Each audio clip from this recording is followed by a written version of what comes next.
জাতীয় নাগরিক party NCP এমন বৈষম্যহীন বাংলাদেশ গড়ে তুলবে যেখানে রাষ্ট্রের প্রত্যেক প্রতিষ্ঠানকে জবাবদিহিতার আওতায় আনা হবে।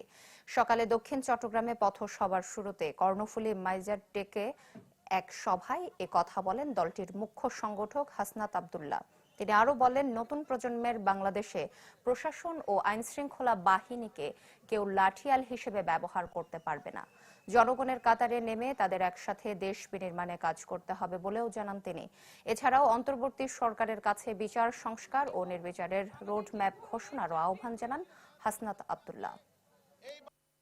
ক্ষমতায় যারা থাকবে শুধুমাত্র তাদের জবাবদিহিতা কিছু গোষ্ঠীর কাছে যাতে না হয়, সাধারণ মানুষের কাছে যাতে, যারা ক্ষমতায় থাকবেন, যারা সরকারে থাকবেন, যারা বিরোধী দলে থাকবেন, তারা যাতে সাধারণ জনগণের কাছে জবাবদিহিতা তাদের নিশ্চিত করা যায়, সেই রকম একটা বাংলাদেশ আমরা চাই। নতুন বাংলাদেশ আপনাদেরকে নিয়ে আমরা গর্ব, যেই বাংলাদেশে আমরা রাষ্ট্রের প্রত্যেকটা প্রতিষ্ঠানকে আমরা জবাবদিহিতার মধ্যে নিয়ে আসতে পারবো।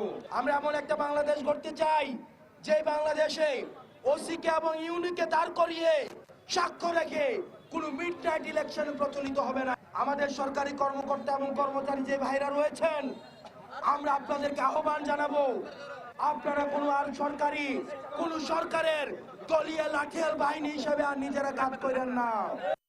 নগদ পেমেন্টে 500 টাকা পর্যন্ত ক্যাশব্যাক আর লেনদেনে প্রতিদিন ডিপ ফ্রিজ এবং ঘন্টায় ঘন্টায় এসি টিভি সহ দারুণ সব গিফট।